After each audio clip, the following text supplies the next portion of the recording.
Bulletin में बात होगी दिल्ली में आम आदमी पार्टी के खिलाफ बड़ी साजिश की, राहुल गांधी की एंट्री की। जानेंगे कश्मीर में जेड मोड टनल पर क्यों फंसी मोदी सरकार, क्यों केंद्र सरकार पर भड़के किसान। देखेंगे बीपीएससी छात्रों के प्रदर्शन से बीजेपी और जेडीयू क्यों आए आमने सामने। और बुलेटिन के आखिर में देखेंगे प्रयागराज में लगे महाकुंभ को। लेकिन दिन भर की तमाम बड़ी खबरों से पहले एक नजर आज की सुर्खियों पर। मोदी सरकार पर कांग्रेस अध्यक्ष का तीखा हमला। मल्लिकार्जुन खड़गे बोले, युवाओं को बेरोजगारी के दलदल में धकेलने के लिए केवल मोदी सरकार और भाजपा जिम्मेदार। बजट से पहले सरकारी कर्मियों ने वित्त मंत्री निर्मला सीतारमण को लिखा पत्र में लिखा, टैक्स रहित पेंशन, ओबीएस बहाली और 8वें वेतन आयोग के गठन की मांग। मोदी राज में रुपए का निकला दाम, 55 पैसे की गिरावट के साथ $1 के मुकाबले 86 रुपए 59 पैसे पर पहुंचा रुपया। शेयर बाजार में भारी गिरावट, 1048 की गिरावट के साथ 76,330 पर बंद हुआ सेंसेक्स, 345 अंकों की गिरावट के साथ 23,085 पर बंद हुआ निफ्टी। ये तो थी सुर्खियां। अब बात आज की सबसे बड़ी खबर की। दिल्ली विधानसभा चुनाव में पहले से ही चुनाव आयोग सवालों में घिरा हुआ है और अब आम आदमी पार्टी के उम्मीदवार को चुनाव लड़ने से रोकने की कोशिश करने पर वो बुरी तरह से फंस गया है।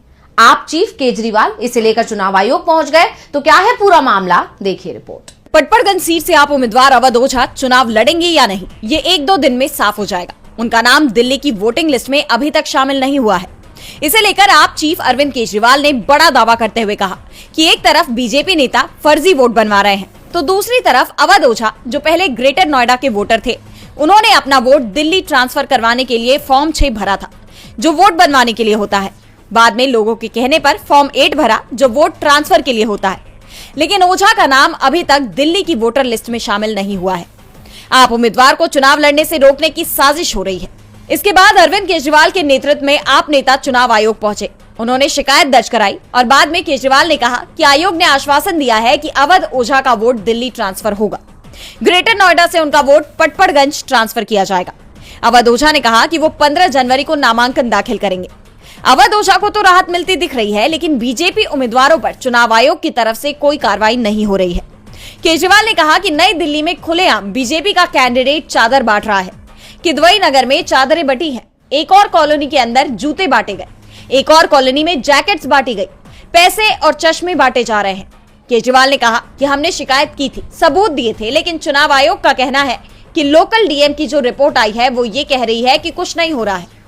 हमने कहा कि इससे साफ जाहिर हो रहा है कि लोकल डीएम मिला हुआ है। पूरी दुनिया को दिखाई दे रहा है कि चादरें बट रही हैं, लेकिन डीएम को दिखाई नहीं दे रहा।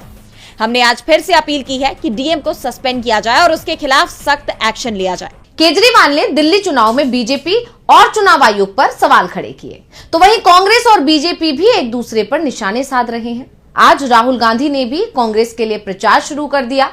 राजधानी दिल्ली में इस बार दिलचस्प मुकाबला देखने को मिल रहा है, देखिए रिपोर्ट। दिल्ली विधानसभा चुनाव में आम आदमी पार्टी और कांग्रेस के बीच गठबंधन की चर्चाएं चल रही थी, लेकिन अब दोनों ही दल आमने सामने चुनाव लड़ रहे हैं। एक तरफ आप का प्रचार लगातार जोर पकड़ता जा रहा है। सीएम आतिशी कालकाजी सीट से नामांकन करने वाली थी, लेकिन समय पर निर्वाचन कार्यालय नहीं पहुंच सकी। अब वो 14 जनवरी को नामांकन करेंगी। दूसरी तरफ राहुल गांधी ने भी दिल्ली विधानसभा चुनाव के प्रचार का आगाज सीलापुर से किया। राहुल गांधी के चुनाव के मैदान में आते ही कांग्रेस का प्रचार भी जोर पकड़ गया है। दरअसल इस बार कांग्रेस को दिल्ली चुनाव में बड़ी उम्मीदें हैं। पार्टी पिछले 5 साल के मुकाबले मजबूत स्थिति में दिखाई दे रही है।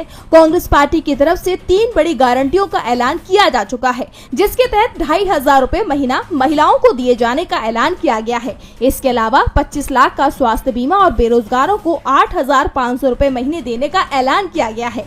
तो दूसरी तरफ बीजेपी पर उसके सहयोगियों का दबाव बढ़ता ही जा रहा है। बीजेपी की दूसरी लिस्ट आने के बाद बगावत हो रही है। करावल नगर से मोहन सिंह बिष्ट का टिकट कटा तो उन्होंने पार्टी को ही धमकी दे दी। निर्दलीय चुनाव लड़ने का ऐलान किया तो बीजेपी ने तुरंत ही मोहन सिंह को मुस्तफाबाद सीट से उम्मीदवार बना दिया। इस बीच सीट बंटवारे को लेकर अलग ही पेच फंसा हुआ है। जेडीयू और एलजेपीआर भी बीजेपी को आंख दिखा रहे हैं, जिस कारण से 11 सीटों पर मामला फंस गया है। बीजेपी हाईकमान की तरफ से पहले ऐलान किया गया था कि पूरा एनडीए एकजुट होकर दिल्ली में उतरेगा, लेकिन अब एनडीए में शामिल आधा दर्जन पार्टियां दिल्ली में चुनाव लड़ने की तैयारी कर रही है। दिल्ली चुनाव में बीजेपी मुश्किल में दिख रही है, तो पीएम मोदी आज कश्मीर पहुंच गए। उन्होंने यहां सामरिक रूप से महत्वपूर्ण 6.5 किलोमीटर लंबी टनल का उद्घाटन किया, लेकिन इस टनल के क्रेडिट को लेकर पीएम मोदी खुद मुश्किल में फंस गए हैं। तो क्या है पूरा मामला, देखिए रिपोर्ट में। मोदी सरकार ने एक बार फिर कांग्रेस के कार्यकाल में हुए काम का क्रेडिट ले लिया तो विपक्ष हमलावर हो गया है। पीएम मोदी ने आज जम्मू कश्मीर के गांदरबल में जेड मोड टनल का उद्घाटन किया। इस टनल का शिलान्यास 2012 में राहुल गांधी ने किया था। राहुल गांधी कांग्रेस के राष्ट्रीय महासचिव हुआ करते थे और उस दौरान सड़क परिवहन मंत्री का जिम्मा कांग्रेस नेता सीपी जोशी संभाल रहे थे। लेकिन 2014 में मोदी सरकार के सत्ता में आने के बाद इस प्रोजेक्ट को रुकवा दिया गया और अब 2025 में आकर इसका उद्घाटन हो सका है और अब मोदी सरकार अपनी तारीफों के पुल बांध रही है। मोदी ने पूरे भाषण में कहीं भी कांग्रेस का नाम नहीं लिया। सुनिए पीएम मोदी ने अपने संबोधन में क्या कहा। साथियों, केंद्र में हमारी सरकार बनने के बाद ही 2015 में सोनमर्ग टनल के वास्तविक निर्माण का काम शुरू हुआ और मुख्यमंत्री जी ने बहुत ही अच्छे शब्दों में उस कालखंड का वर्णन भी किया। मुझे खुशी है कि इस टनल का काम हमारी ही सरकार में पूरा भी हुआ है। दरअसल इस टनल की जरूरत वाजपेयी सरकार के समय पर महसूस हुई थी जब कारगिल में जंग हुई, लेकिन इस पर गंभीरता से विचार शुरू हुआ 2005 से। उस समय भी सरकार कांग्रेस की थी। ऐसे में ये सवाल पूछे जा रहे हैं कि राष्ट्र की सुरक्षा के लिए जो टनल जरूरी थी उसके काम को क्यों रोका गया। 2012 में जिस टनल का उद्घाटन राहुल गांधी ने किया, लेकिन काम शुरू हुआ 2018 में और 2023 तक इसे पूरा करने का टारगेट रखा गया, लेकिन ये काम 2023 तक भी नहीं हो पाया और अब इसका उद्घाटन पीएम मोदी ने किया है। लेकिन सवाल है कि आखिर इस टनल के निर्माण में हुई देरी का जिम्मेदार कौन है। लेकिन इस सवाल का जवाब देने के बजाय बीजेपी और मोदी सरकार तो इसका क्रेडिट लेने में जुट गई है। राहुल गांधी ने टनल का शिलान्यास किया, उद्घाटन पीएम मोदी ने किया।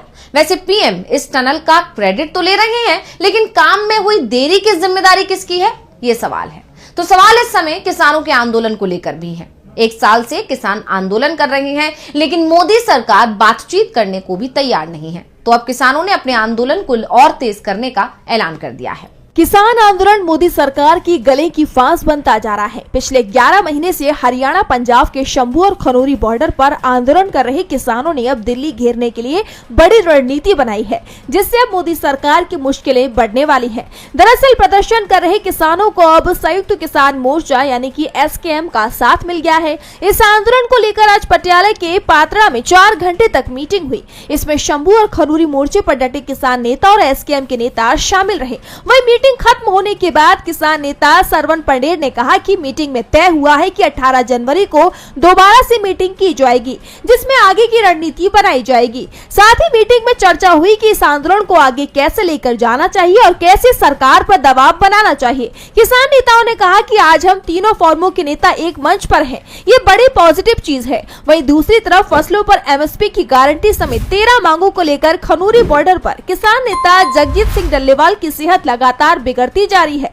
अनशन पर बैठे किसान नेता डल्लेवाल के अनशन को आज 49 दिन हो गए। बताया जा रहा है कि अब डल्लेवाल का मांस सिकुड़ना शुरू हो गया है, जो कि चिंताजनक है। लेकिन अब तक मोदी सरकार की तरफ से डल्लेवाल को लेकर कोई भी बयान या फिर आदेश सामने नहीं आया है। किसान एक बार फिर दिल्ली घेरने का प्लान बना रहे हैं। मोदी सरकार को उसका वादा याद दिलाया जाएगा।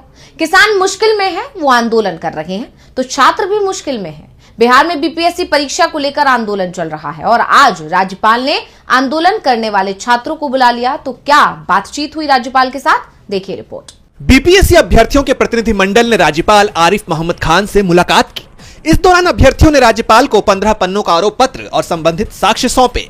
राज्यपाल ने कहा कि वो इस बारे में संबंधित अधिकारियों से बात करेंगे और जो भी मुमकिन होगा वो करेंगे। राज्यपाल ने अभ्यर्थियों से कहा कि वो प्रशांत किशोर का अनशन तुड़वाने की कोशिश करें। राज्यपाल ने यह भी कहा कि वो आगे भी बातचीत के लिए हमेशा उपलब्ध रहेंगे। BPSC अभ्यर्थियों के प्रतिनिधि आनंद मिश्रा ने कहा है कि उन्हें राज्यपाल से सकारात्मक आश्वासन मिला है। अभ्यर्थियों की प्रमुख मांग यह है कि इस मामले की जांच के लिए एक उच्च स्तरीय कमेटी का गठन किया जाए और इस उम्मीद को लेकर उन्होंने राज्यपाल से आज मुलाकात की, जिस पर आयोग ने एक जांच कमेटी के गठन का आश्वासन दिया है और मुमकिन है कि इस कमेटी का गठन आज ही हो जाएगा। बताते चले कि 13 दिसंबर को ही BPSC परीक्षा को लेकर छात्र लगातार धांधली का आरोप लगाते हुए इसे पूरी तरह से रद्द करने की मांग कर रहे हैं। अब आयोग ने तो अभ्यर्थियों से बातचीत कर आश्वासन दे दिया है, लेकिन इस आश्वासन पर आयोग क्या अमल करता है और उसे छात्र कितने संतुष्ट हो पाते हैं, ये देखना होगा। वहीं अब इस आश्वासन के बाद प्रशांत किशोर अपना अनशन जारी रखते हैं या खत्म कर देते हैं, इस पर भी सबकी नजरें रहने वाली हैं। आंदोलनकारियों की डिमांड सुनने के लिए बुलाना तो नीतीश कुमार को था, लेकिन राज्यपाल की सक्रियता ने कई सवाल जरूर खड़े कर दिए हैं। तो इस समय एक सवाल भारत और बांग्लादेश के संबंधों को लेकर भी उठ रहा है। पड़ोसी देश से भारत के संबंध लगातार बिगड़ते जा रहे हैं और अब भारत ने इसे लेकर सख्त रुख दिखाना शुरू कर दिया है। बांग्लादेश और भारत के बेपटरी होते रिश्तों के बीच भारत का बड़ा फैसला सामने आया है। यूनुस सरकार के रुख के जवाब में अब भारत ने बांग्लादेश के डिप्टी हाई कमिश्नर नूरुल इस्लाम को तलब कर लिया है। दरअसल बीते दिन बांग्लादेश ने भारतीय हाई कमिश्नर को समन किया था। उन्होंने भारत पर दोनों देशों के बीच हुए समझौते के उल्लंघन के आरोप लगाए थे। बांग्लादेश के विदेश मंत्रालय ने प्रणय वर्मा को बुलाकर बॉर्डर पर बीएसएफ की तरफ से की जा रही फेंसिंग यानी बाड़ लगाने की प्रक्रिया को अवैध बताया था। हालांकि बांग्लादेश के विदेश मंत्रालय से मुलाकात के बाद प्रणय वर्मा ने इस बात की उम्मीद जताई कि आपसी सहमति को लागू किया जाएगा और अपराध से निपटने के लिए दोनों देशों के बीच मिलजुल कर काम किया जाएगा। लेकिन अब बांग्लादेश को लेकर भारत का रवैया भी सख्त नजर आ रहा है। बांग्लादेश को लेकर भारतीय army chief general Upendra Dwivedi का भी बयान सामने आया है। उन्होंने कहा कि मैं बांग्लादेश में तख्ता पलट के दौरान उनके सेना प्रमुख के संपर्क में था, लेकिन अब हम बांग्लादेश के साथ संबंधों के बारे में तभी बात कर सकते हैं जब वहां चुनी हुई सरकार हो। यानी उन्होंने यूनुस सरकार से बातचीत करने के लिए साफ इनकार कर दिया है। जनरल उपेंद्र द्विवेदी ने बांग्लादेश में सरकार के चुनाव पर जोर दिया है और ये साफ कर दिया है कि दोनों देशों में बातचीत का दौर तभी शुरू हो सकता है जब वहां लोकतांत्रिक तरीके से चुनाव के बाद सरकार बनाई जाएगी। यानी यूनुस सरकार के लिए अब भारत की तरफ से चुनौती मिलनी तय है। इसके साथ ही ये भी तय हो गया है कि आने वाले वक्त में दोनों देशों के बीच टकराव बढ़ने वाला है। और बुलेटिन के आखिर में देखेंगे महाकुंभ को। यूपी के प्रयागराज में महाकुंभ का आगाज हो गया। 13 जनवरी को महाकुंभ में पहला शाही स्नान हुआ। 1.5 करोड़ से ज्यादा लोगों ने संगम के पवित्र जल में डुबकी लगाई। देखिए रिपोर्ट। उत्तर प्रदेश की तीर्थ नगरी प्रयागराज में 13 जनवरी से महाकुंभ की भव्य शुरुआत हो गई है। इस बार का ये महाकुंभ 144 साल में दुर्लभ खगोलीय संयोग में हो रहा है। पौष पूर्णिमा के अवसर पर पहले दिन अमृत स्नान का आयोजन किया गया था और आज से ही 45 दिन का कल्पवास शुरू हो रहा है। रेलवे स्टेशन से लेकर संगम घाट तक लाखों श्रद्धालुओं की भीड़ दिखाई दी। इसमें भारी संख्या में विदेशी श्रद्धालु भी शामिल थे। प्रशासन के मुताबिक जर्मनी, ब्राजील, रूस समेत 20 देशों से भक्त पहुंचे हैं। एप्पल के को फाउंडर स्टीव जॉब्स की पत्नी लॉरेन पावेल जॉब्स भी महाकुंभ में पहुंची हैं और वो कल्पवास भी करेंगी। 44 घाटों पर 1.5 करोड़ से ज्यादा श्रद्धालु गंगा में डुबकी लगा चुके हैं। करोड़ों की तादाद में उमड़े भक्तों पर हेलीकॉप्टर से 20 क्विंटल फूलों की बारिश की गई। वहीं गूगल भी महाकुंभ को लेकर नया फीचर लेकर आया है। गूगल पर महाकुंभ टाइप करते ही पेज पर वर्चुअल फूलों की बारिश हो रही है। गंगा घाट पर गुजरात के कच्छ से आई महिलाएं गरबा करती दिखाई दी। संगम किनारे चारों तरफ आध्यात्मिक और सांस्कृतिक समागम नजर आ रहा है। हेलीकॉप्टर और एनएसजी कमांडो महाकुंभ में आए लोगों पर नजर रख रहे हैं। भीड़ प्रबंधन के लिए 2750 कैमरे और 24 घंटे integrated command and control centre बनाए गए हैं। सुरक्षा के भी पुख्ता इंतजाम किए गए हैं।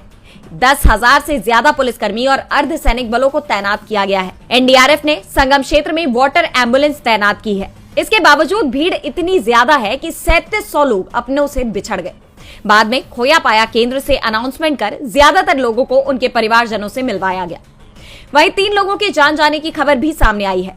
यातायात को लेकर भी लोगों को काफी दिक्कतों का सामना करना पड़ रहा है, लेकिन इन सब के बावजूद लोग भक्ति भावना से सराबोर। आज सोशल मीडिया से लेकर आपके चलते फिरते जीवन में भी पत्रकारिता के बुरे दौर की चर्चा होती है, क्योंकि जिन लोगों पर सूचना देने की जिम्मेदारी है वो आपके लिए नहीं बल्कि कॉर्पोरेट और सरकारों को फायदा पहुंचाने में लग गए हैं। विज्ञापन मॉडल को खारिज कर आप इस बीमारी को दूर कर सकते हैं और अपने नारे को बुलंद कीजिए।